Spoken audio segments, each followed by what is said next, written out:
นี่แหละคือน้องชายของเฮาเองเนาะอายุก็น่าจะได้แล้ว13-14 ปีนะแต่ว่าน้องเฮาเป็นแก้มบวมนะนี่เดี๋ยวจะให้ทุกคนเบิ่งเนาะแก้มบวมน้องเฮานะมันเป็นแบบนี้มันเป็นก้อนๆนะทุกคน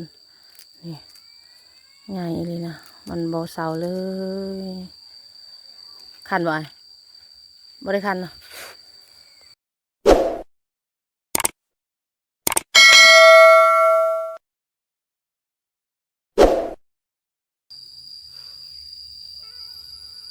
สบายดีและสวัสดีเด้อเบิดสุขูสุคนมาพอกันตอนสวยๆเนาะทุกคนตอนนี้ก็ได้แล้ว7 โมง 8 โมงมื้อนี้เฮาก็สิมาทุ่มคุมห้องน้ำแล้วเนาะทุกคนตอนนั้นเฮาขุดคุมห้องน้ำมาประมาณ2 เมตรนี่แหละเนาะ2 เมตรเฮาก็ทุ่มอีกทุกคนเลยเพราะว่าท่อห้องน้ำของเฮาได้แต่1 เมตรเนาะได้แต่1 เมตรเฮาขุดพัด2 เมตรมันเลิกเกินนะเฮาก็เลยมาทุ่มมาแบบว่าท่อห้องน้ำก็เขาเจ้าสวยเนาะเป็นท่อบอหรือว่าเป็นโบวิดนะบ่แม่นว่ามีแต่เฮาเนาะก็เบิดทางเขตชนบทนี่แหละที่ว่าเขาเจ้าให้ท่อห้องน้ำนะแต่เก่าก็เขาเจ้าว่าให้ขุดเนาะให้ขุดคุมห้องน้ำนั่นแหละให้ขุด2 เมตรเนาะเขาเจ้าสิให้ท่อนะบัดนี้ขุดแล้วได้แล้ว2 เมตรบัดให้ท่อแต่2 อันเนาะ2 อันก็1 เมตรแล้วท่อแล้วมื้อนี้เขาเจ้าให้เฮาทุ่มอีกเนาะเฮาก็ทุ่มอีกแล้วทุกคนเลยเนาะถ้าว่าเฮามีทุนเองเนาะถ้าว่าเฮามีทุนเองที่ว่าซื้อเพิ่มอีกท่อนะมันง่ายทุกคนมันก็บ่ได้เมื่อยเนาะ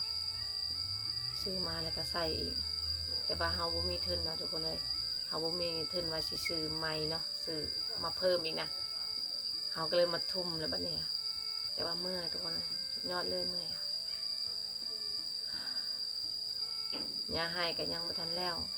เสียนะมีแต่พ่อกับแม่ไปเสียและเฮามาเฮ็ดห้องวิทย์นั่นแหละเนาะเฮาเมื่อแต่เมื่อวานนี่แหละเนาะทางป่าแขนทางนั่นแหละแล้วก็ทางโรงเรียนแล้วก็ไปเฮ็ดน้ำเล่นนะมันเมื่อยมันเจ็บเบิดอันนี้นะเมื่อยจนบ่อยากเฮ็ดหยังเลยนะเมื่อยอยากพักผ่อนนะอยากแบบพักผ่อนนะแต่ว่ามันพักผ่อนบ่ได้ทุกคน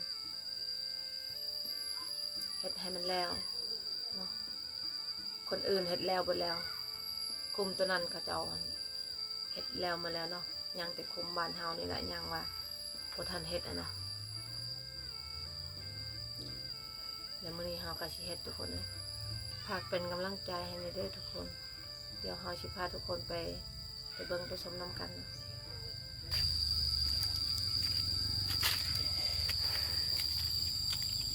แดดกระแดดมื้อนี้ทุกคนเอ้ยเนาะนี่แหละท่อห้องน้ำทุกคนโกงเนาะโกงห้องน้ำมันแหละสีใสในคุ้มมานะมีแค่2 อันคนแหละห้องน้ำเฮากะอยู่ลุ่มอะไรเนาะทุกคนเดี๋ยวเฮาสิพาทุกคนไปเบิ่ง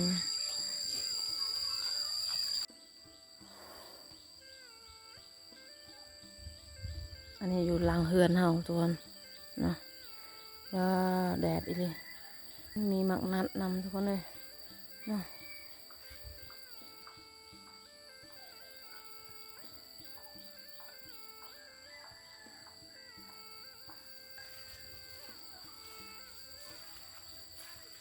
ว่าโทแดดอีเลยทุกคน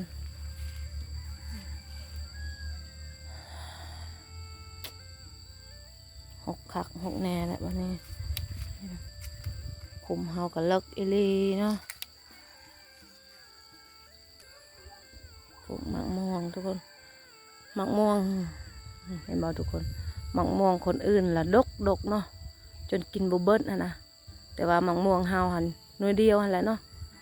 จักเป็นยังบ่ยอมดกคือเขา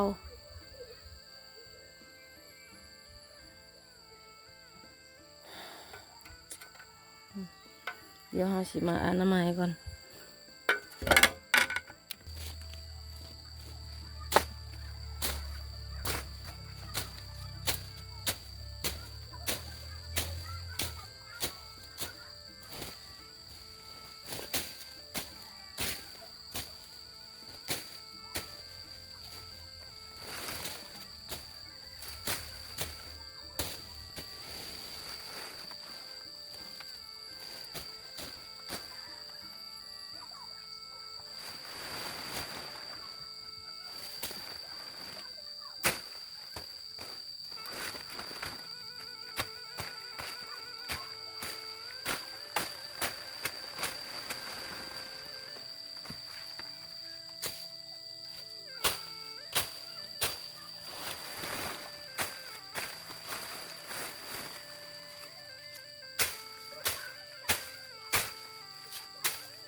ใช่ตรงมานี่เด็ดทุกคนเลย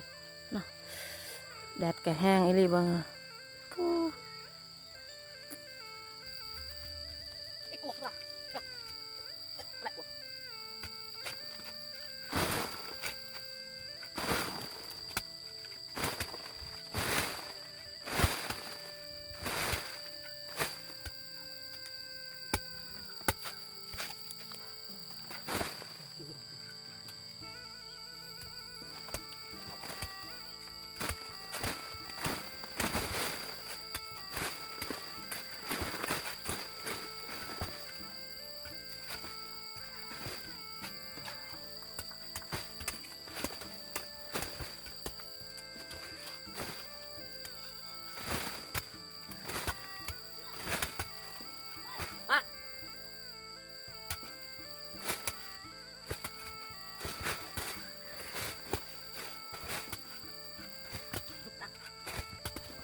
เมื่อยแต่ทุกคน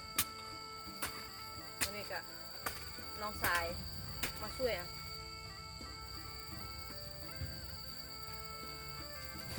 แหลกจุ่มปรุงด้วยดิ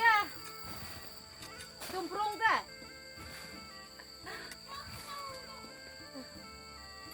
เขาอยู่นั่นกะกลุ่มกันเนาะก็คือกันให้เบิดให้แหละทุกคนเลยเนาะอะไรก็ทุ่มหมดอะไรเนาะมีแต่ว่าบางคนเขาเจ้ามีทุนเองเนาะมีทุนเองแหละมาซื้อเพิ่มอีกนะเขาเจ้าก็กดทุ่มอีกนะแต่เฮาบ่มีเฮาก็ทุ่มทุกคน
ไก่สิเต็มเลยบ่จักทุกคนเลยเนาะน้องสายมาช่วยมานี่อันนี้นะป้าแถวนี้นะทุกคนเนาะป้าแถวนี้แม่นป่าผีปลาสักเนาะผีปลาสักของหมู่บ้านนี่แหละเนาะ ทางบ่ได้ทุกคนเลย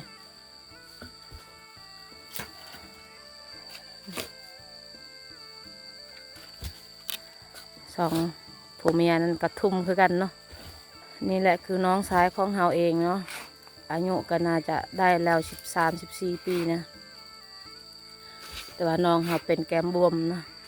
ให้ทุกคนเบิ่งไกลๆนะหยุดเนาะแก้มบวมน้องเฮานะมันเป็น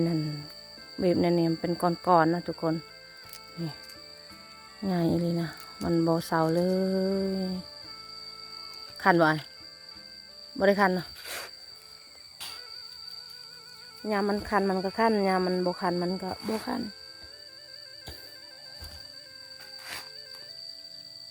น่าจะได้แล้วเย็บให้มันเพียงนะ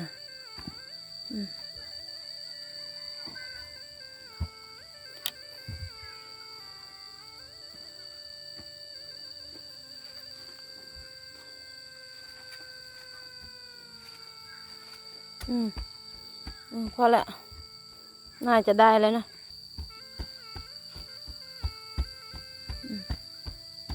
แปะได้ปะลุงมนอย่าชันสำเร็จแล้วทุกคนเนาะ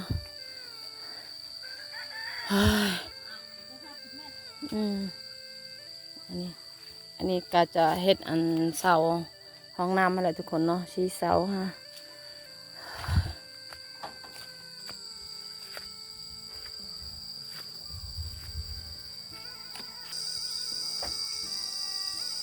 ทุ่มเรียบร้อยแล้วเนาะมีแต่ตอนแรกนะมีแต่ใส่โกงเนาะแต่ว่าเอาแห้งข้าวเจ้าก่อนเนาะถ้าว่าเฮ็ดผู้เดียวนะมันบ่ได้เนาะโกงมันหนักทุกคนต้องเอาแห้งข้าวเจ้า